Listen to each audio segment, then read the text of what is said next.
Hello friends, एक बार फिर से स्वागत है आप सभी लोगों का D24 एजुकेशन में। दोस्तों, आज के इस वीडियो में टोटल 80 प्रश्नों का रिवीजन करेंगे जो आपके सभी प्रतियोगी परीक्षाओं के लिए इंपॉर्टेंट होने वाला है।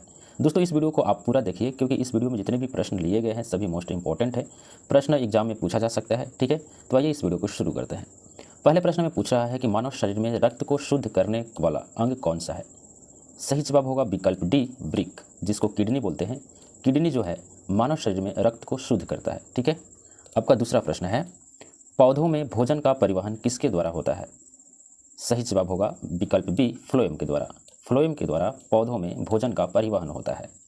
अगला प्रश्न है, जल का घनत्व अधिकतम होता है तो 4 डिग्री सेल्सियस पर। विकल्प बी सही जवाब यहाँ पे होगा।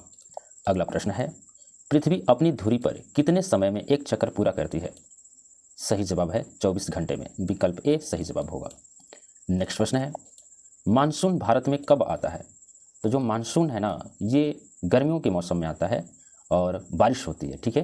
तो विकल्प बी यहाँ पे सही जवाब हो जाएगा, ठीक है।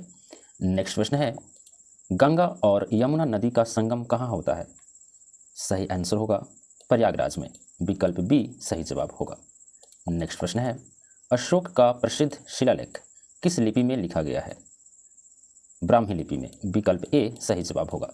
नेक्स्ट प्रश्न है, भारत छोड़ो आंदोलन कब शुरू हुआ। सही जवाब है विकल्प सी, 1942 में भारत छोड़ो आंदोलन शुरू हुआ था, जिसका नेतृत्व महात्मा गांधी जी कर रहे थे, ठीक है। आपका 9 नंबर प्रश्न है, भारतीय संविधान कब लागू हुआ। सही आंसर होगा विकल्प बी, 26 जनवरी 1950 को, ठीक है। भारतीय संविधान भारत में पूरी तरह से लागू हो चुका था 26 जनवरी 1950 ईस्वी में, ठीक है। लेकिन प्रश्न ये पूछे कि भारतीय संविधान बनकर तैयार कब हुआ था पूरी तरह से, तो 26 नवंबर 1949 ईस्वी में, ठीक है। और यहाँ पे 15 अगस्त 1947 में हमारा देश भारत आज़ाद हुआ था, ठीक है। तो इस प्रश्न का सही जवाब होगा विकल्प बी, 26 जनवरी 1950। अगला प्रश्न है, भारत में संसदीय प्रणाली किस देश से ली गई है। जो हमारे भारत में संसदीय प्रणाली है जो सुचारू रूप से चालू है, ये जो लिया गया है ब्रिटेन देश से, ठीक है। विकल्प बी सही जवाब होगा। नेक्स्ट प्रश्न है, भारत में पंचवर्षीय योजना का शुभ आरंभ कब हुआ। तो सही जवाब हो जाएगा विकल्प बी, 1951 ईस्वी में पंचवर्षीय योजना का शुरुआत हुआ था, ठीक है। पहली पंचवर्षीय योजना 1951 से लेकर 1956 तक चला था, ठीक है। फिर जो दूसरी पंचवर्षीय योजना है 1956 से लेकर 61 तक चला था, है ना। लेकिन अब देखिए दोस्तों, पंचवर्षीय योजना भारत में अब लागू नहीं होता, बंद हो गया है। अब इसके जगह पर आ गया है नीति आयोग, ठीक है। नीति आयोग और योजना आयोग आ चुका है इसके जगह पर, ठीक है, पंचवर्षीय योजना के जगह पर। अगला प्रश्न है, यहाँ पे पूछ रहा है कि भारतीय रिजर्व बैंक की स्थापना कब हुई। तो 1935 ईस्वी में। विकल्प ए सही जवाब होगा। नेक्स्ट प्रश्न है, चुंबकीय क्षेत्र की इकाई क्या है। तो सही जवाब हो जाएगा विकल्प ए, टेस्ला। अगला प्रश्न है, प्रकाश का अपवर्तन किस कारण होता है। माध्यम का परिवर्तन होने पर प्रकाश का अपवर्तन होता है। यदि प्रकाश एक माध्यम से दूसरे माध्यम में प्रवेश करता है तब इसमें परिवर्तन होता है, प्रकाश का अपवर्तन होता है, ठीक है। विकल्प बी सही जवाब हो जाएगा। नेक्स्ट प्रश्न है, फ्रांसीसी क्रांति कब हुई। तो फ्रांसीसी क्रांति शुरू हुई थी 1789 ईस्वी में। विकल्प बी यहाँ पे सही जवाब होगा। नेक्स्ट है, औद्योगिक क्रांति का प्रारंभ किस देश में हुआ। औद्योगिक का मतलब होता है व्यापार। व्यापार जो क्रांति है ये शुरू हुआ था आपको ब्रिटेन देश में। ब्रिटेन देश से ये शुरू हुआ था। विकल्प ए सही जवाब हो जाएगा।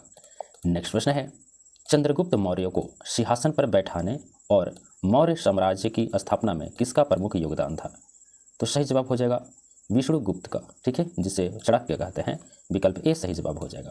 नेक्स्ट प्रश्न है, इनकलाब जिंदाबाद का नारा किसने दिया था। तो इनकलाब जिंदाबाद का नारा देने वाले थे आपके भगत सिंह। विकल्प बी सही जवाब यहाँ पे हो जाएगा। नेक्स्ट प्रश्न है, कौन सा शहर भारतीय स्वतंत्रता आंदोलन के दौरान साबरमती आश्रम के लिए प्रसिद्ध था। तो यहाँ पे ये पूछ रहा है कि कौन सा शहर जब भारत स्वतंत्रता आंदोलन की लड़ाई लड़ रहा था तो उस समय साबरमती आश्रम के लिए प्रसिद्ध था। वो था आपका अहमदाबाद, जो सूरत राज्य में स्थित है। विकल्प बी यहाँ पे सही जवाब हो जाएगा। नेक्स्ट प्रश्न है, जलियांवाला बाग हत्याकांड कब हुआ था। तो सही जवाब हो जाएगा विकल्प ए, 1919 ईस्वी में। 1919 ईस्वी में, ठीक है। दोस्तों, यदि आपको वीडियो पसंद आ रहा है तो वीडियो को लाइक जरूर कीजिए।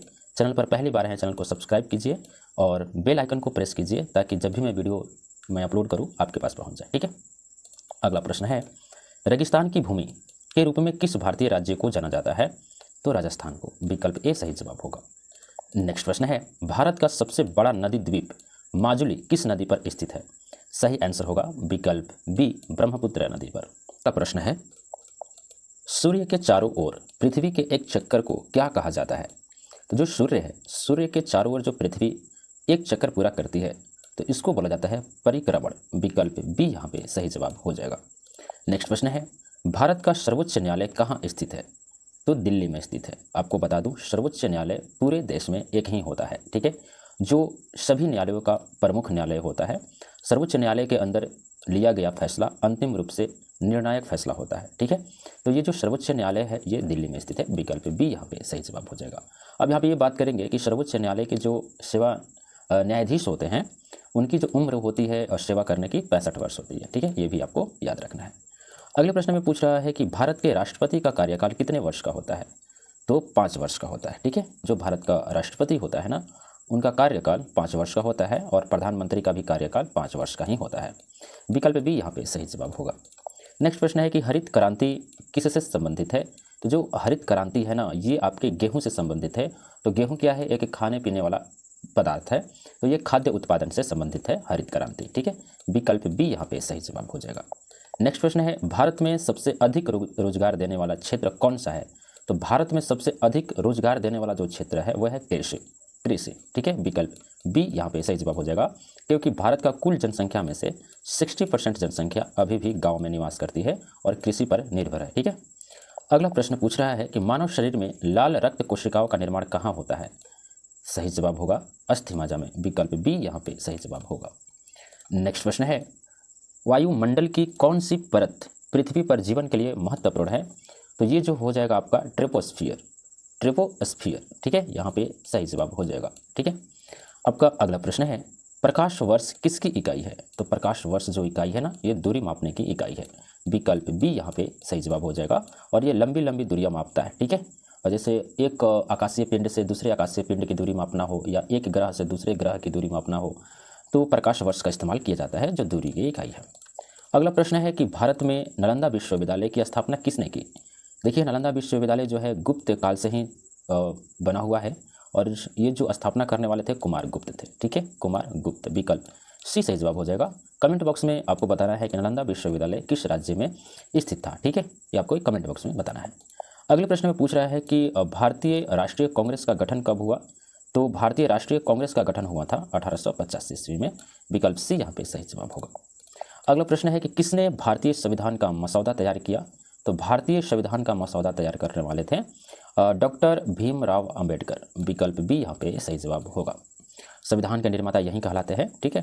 नेक्स्ट प्रश्न है, ब्लैक फॉरेस्ट कहाँ स्थित है? तो ब्लैक फॉरेस्ट स्थित है आपका जर्मनी में, ठीक है। विकल्प बी सही जवाब होगा। नेक्स्ट प्रश्न है कि हिमालय पर्वत श्रेणी किस प्रकार का पर्वत है? तो हिमालय पर्वत श्रेणी जो है ना, ये आपका वलित है। वलित का मतलब ये बोल सकते हैं कि ये हर एक साल इसकी जो ऊंचाई है वो बढ़ती जाती है, ठीक है, हर एक साल इसकी ऊंचाई बढ़ती जाती है, ठीक है। यहाँ पे अगला प्रश्न पूछ रहा है कि कंचनजंगा चोटी किस राज्य में स्थित है? तो ये जो है सिक्किम में स्थित है, ठीक है, और ये भारत की सबसे ऊंची चोटी है कंचनजंगा, ठीक है। अगला प्रश्न यहाँ पे है कि भारतीय संसद के कितने सदन हैं? तो भारतीय संसद के टोटल सदन है आपके 2, लोकसभा और राज्यसभा, ठीक है। फिर यहाँ पे बात करेंगे कि जो अगर पूछ दिया जाए कि भारतीय संसद के कितने अंग हैं तो आपको 3 बताना है, ठीक है। लेकिन यहाँ पे पूछ रहा है कि कितने सदन हैं तो आपको 2 ही है, यहाँ पे राइट आंसर बी हो जाएगा, ठीक है।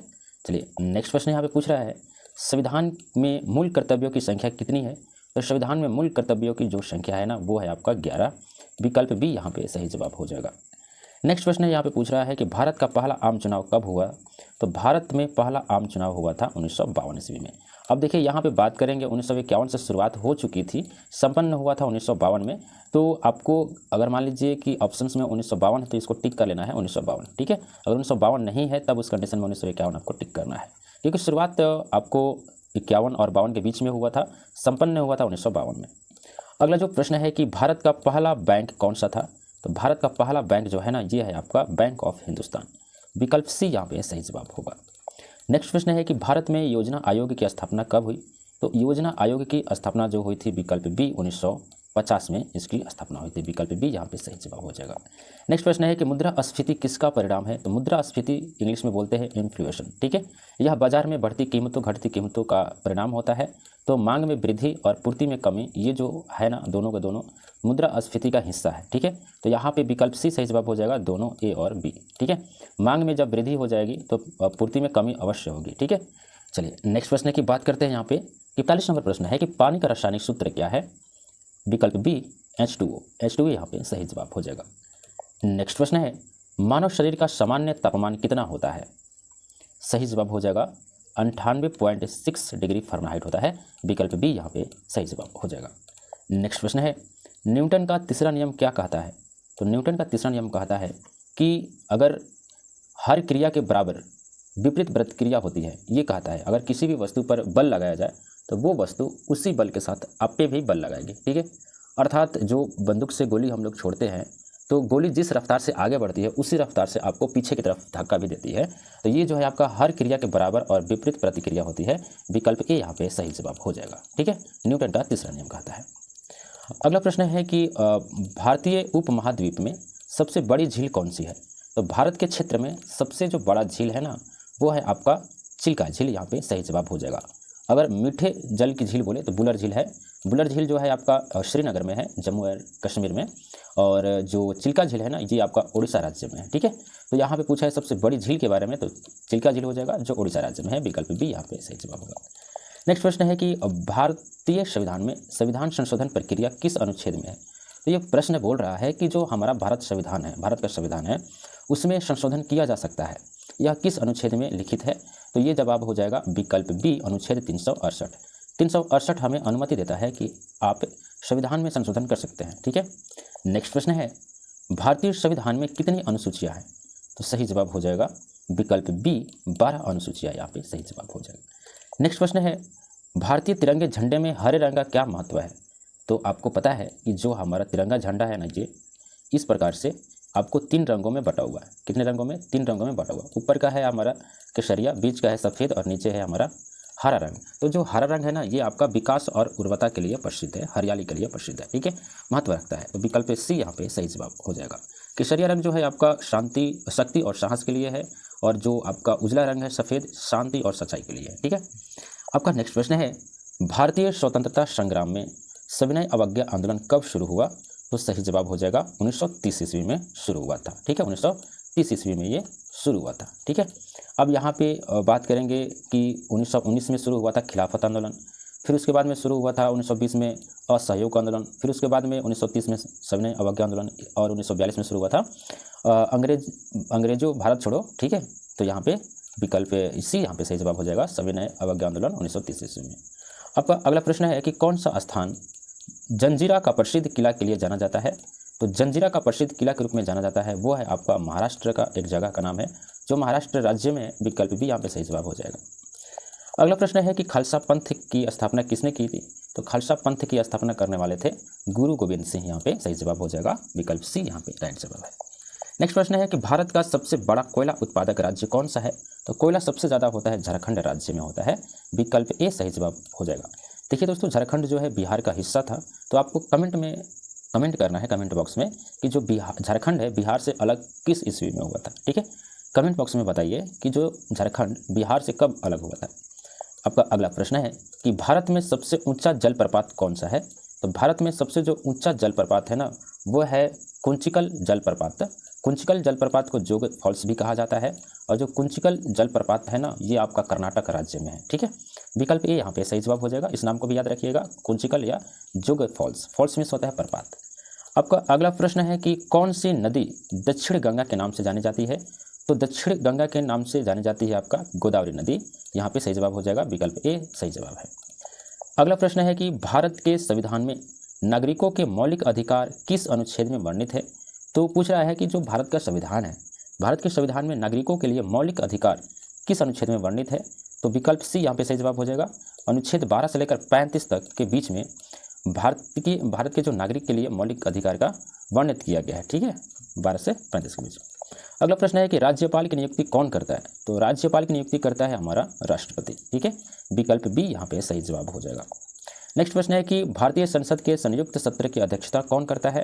तो भारतीय संसद के संयुक्त सत्र की अध्यक्षता कौन करता है भाई? तो यहाँ पे लोकसभा अध्यक्ष करता है। विकल्प बी यहाँ पे सही जवाब हो जाएगा। अगले प्रश्न में पूछ रहा है कि भारत में सेवा कर की शुरुआत किस वर्ष हुई थी? तो सेवा कर की शुरुआत आपको हुई थी 1994 ईस्वी से। 1994 ईस्वी से शुरू हुआ था सेवा कर। विकल्प यहाँ पे सी सही जवाब हो जाएगा। नेक्स्ट प्रश्न है कि रुपया जो शब्द है पहली बार उपयोग किसने किया था? तो ये थे आपके शेरशाह सूरी। ठीक है, विकल्प ए यहाँ पे सही जवाब हो जाएगा। शेरशाह सूरी ने बाबर को हराया था। ठीक है, नेक्स्ट प्रश्न है यहाँ पे कि मिनिमम सपोर्ट प्राइस अर्थात एमएसपी किसके लिए होता है? तो मिनिमम सपोर्ट प्राइस जो होता है ना, ये आपका फसलों के लिए होता है एमएसपी। अगर एमएसपी किसी पर लिखा हुआ है समझ लीजिए वो फसल है। ठीक है, विकल्प ए यहाँ पे सही जवाब हो जाएगा। नेक्स्ट प्रश्न है कि डेंगू बुखार किस मच्छर से फैलता है? तो डेंगू जो बुखार है ना, ये आपका एडिज जो मच्छर होता है ना उससे फैलता है। ठीक है, विकल्प ए यहाँ पे सही जवाब हो जाएगा। अगला है कि पेनिसिलिन की खोज किसने की थी? तो पेनिसिलिन की खोज करने वाले थे अलेक्जेंडर फ्लेमिंग। ठीक है, विकल्प ए सही जवाब हो जाएगा। नेक्स्ट प्रश्न है कि हवा में सबसे अधिक मात्रा में कौन सी गैस होती है? तो हवा में सबसे अधिक मात्रा में जो है ना, ये नाइट्रोजन गैस होती है। लगभग ये 78% होता है पूरे वायुमंडल में। ठीक है, विकल्प सी सही जवाब हो जाएगा। अगला प्रश्न है कि हृदय का आकार किससे मिलता जुलता होता है? तो जो हमारा धड़कन है, दिल जिसको बोलते हैं, तो ये जो इसका आकार है ना, जैसा मुट्ठी बंद करते हैं ना, मुट्ठी बंद करते हैं तो मुट्ठी बंद करने का जो आकार आता है ना, वैसा ही आकार होता है हृदय का। ठीक है, झूठ मूठ का टेम्पू वाले ने दिल का चित्र बनाता है वो डिजाइन करके। ठीक है, तो वैसा हट नहीं होता है। अगला प्रश्न पूछ रहा है कि डाइऑक्साइड गैस का उपयोग मुख्य रूप से किसमें होता है? तो डाइऑक्साइड गैस का जो मुख्य रूप से उपयोग होता है ना, ये होता है आपका शीतल पेय में इस्तेमाल होता है। विकल्प ए यहाँ पे सही जवाब हो जाएगा। नेक्स्ट प्रश्न है कि ऊर्जा का मात्रक क्या है? तो ऊर्जा का जो मात्रक होता है ना, वो होता है जूल। ठीक है, जूल होता है। विकल्प बी यहाँ पे सही जवाब हो जाएगा। ठीक है, अगला प्रश्न है कि 1857 के विद्रोह के समय भारत का गवर्नर जनरल कौन था? तो 1857 में स्वतंत्रता की पहली लड़ाई लड़ी गई थी स्वतंत्रता के लिए। तो ये जो विद्रोह के समय भारत का गवर्नर जनरल था आपके लॉर्ड कैनिंग। ठीक है, विकल्प बी यहाँ पे सही जवाब हो जाएगा। नेक्स्ट प्रश्न है कि किसे भारतीय संविधान का जनक अर्थात फादर ऑफ इंडियन कॉन्स्टिट्यूशन कहा जाता है? तो ये भारतीय संविधान का जनक कहा जाता है डॉक्टर बी.आर. अम्बेडकर जी को। विकल्प सी सही जवाब हो जाएगा। अगले प्रश्न में पूछ रहा है कि कौन सा आंदोलन अंग्रेजों भारत छोड़ो क्विट इंडिया मूवमेंट के नाम से जाना जाता है? तो कौन सा आंदोलन जी? तो ये जाना जाता है आपका भारत छोड़ो आंदोलन। ठीक है, भारत छोड़ो आंदोलन मतलब अंग्रेजों भारत छोड़ो, ये जो आपका दोनों एक दूसरे से मिलता जुलता हुआ है। तो विकल्प सी यहाँ पे सही जवाब हो जाए। अगला प्रश्न है कि ग्रीनविच मीन टाइम जीएमटी रेखा किस अक्षांश पर स्थित है? तो ये जो स्थित है ना 0 डिग्री देशांतर पर स्थित है। विकल्प ए सही जवाब हो जाएगा। नेक्स्ट प्रश्न है कि दूसरी सहारा मरुस्थल के रूप में कौन सा मरुस्थल जाना जाता है? तो दूसरी सहारा मरुस्थल के रूप में जाना जाता है आपका थार मरुस्थल। ये जो थार मरुस्थल है ना, ये आपका भारत देश में ही स्थित है, राजस्थान राज्य में। अगला प्रश्न है कि ज्वार और भट्टा का मुख्य कारण क्या है? तो ज्वार और भट्टा होता क्या है? तो समुद्र में ऊंची ऊंची लहरें उठती है, उसी को ज्वार और भट्टा कहा जाता है। और ये तब होता है जब चंद्रमा की स्थिति में परिवर्तन होता है, चंद्रमा का गुरुत्वाकर्षण के कारण ज्वार भट्टा उत्पन्न होता है। ठीक है, विकल्प बी यहाँ पे सही जवाब होगा। 70 नंबर प्रश्न है कि भारत में राज्यपाल का कार्यकाल कितने वर्षों का होता है? तो भारत में राज्यपालों का कार्यकाल होता है 5 वर्षों की। विकल्प बी यहाँ पे सही जवाब हो जाएगा। अगले प्रश्न है 75 नंबर, राज्यसभा के सदस्यों का कार्यकाल कितना होता है? तो सही जवाब हो जाएगा विकल्प सी, राज्यसभा के सदस्यों का कार्यकाल होता है 6 वर्ष। ठीक है, 6 वर्ष होता है। अगला प्रश्न है संविधान के किस अनुच्छेद में अल्पसंख्यकों के अधिकार का वर्णन है? तो किस अनुच्छेद में अल्पसंख्यक जितने भी हैं हमारे देश में उनके अधिकार के बारे में वर्णित किया गया है? तो अनुच्छेद 29 से लेकर 30 के बीच में। ठीक है, यहाँ पे विकल्प ए सही जवाब हो जाएगा। नेक्स्ट प्रश्न है कि भारत का रिजर्व बैंक अर्थात आरबीआई कब स्थापित किया गया था? तो 1935 ईस्वी में स्थापित किया गया था। विकल्प ए सही जवाब हो जाएगा। अब अगला प्रश्न है जीडीपी का पूरा नाम क्या है? तो जीडीपी का पूरा जो नाम है ना, ये आपका देखिए होता है ग्रॉस डोमेस्टिक प्रोडक्ट, जो यहाँ पे नहीं है। ठीक है, तो जीडीपी का फुल फॉर्म होता है ग्रॉस, यहाँ पे मैं लिख देता हूँ GRO ग्रॉस, डी से होता है डोमेस्टिक, यानी कि डोमेस्टिक मीन्स होता है घरेलू, डोमेस्टिक। ठीक है, यहाँ पे और फिर यहाँ पे पी का मतलब होता है प्रोडक्ट, यानी कि उत्पाद। तो ग्रॉस डोमेस्टिक प्रोडक्ट यहाँ पे सही आंसर होता है इसका। ठीक है, इसको याद रखिए, ग्रॉस डोमेस्टिक प्रोडक्ट। ठीक है, चलिए अगला प्रश्न यहाँ पे पढ़ते हैं, गरीबी हटाओ का नारा किसने दिया? तो गरीबी हटाओ का नारा देने वाले थे ये जो है इंदिरा गांधी, ठीक है, इंदिरा गांधी ने ये नारा दिया था गरीबी हटाओ, ठीक है। इंदिरा गांधी को भारत देश की चिंता थी कि भारत में क्या बदलाव करना है, ठीक है, तो गरीबी हटाओ का नारा इंदिरा गांधी। अगले प्रश्न में पूछ रहा है कि विद्युत प्रतिरोध का एसआई मात्रक है, तो विद्युत प्रतिरोध का जो एसआई मात्रक होता है ओम होता है, ओम। यहाँ पे विकल्प बी सही जवाब हो जाएगा। दोस्तों ये रहे टोटल 80 प्रश्न। उम्मीद करता हूँ कि ये सभी प्रश्न आपको जरूर पसंद आए होंगे। ये वीडियो पसंद आया होगा, वीडियो पसंद आया तो वीडियो को लाइक जरूर कीजिए, चैनल पर पहली बार हैं चैनल को सब्सक्राइब कीजिए और जो पास में बेल आइकन होता है उसको ऑल पे दबा दीजिए, ठीक है। तो मिलते हैं अगले वीडियो में, बहुत बहुत धन्यवाद।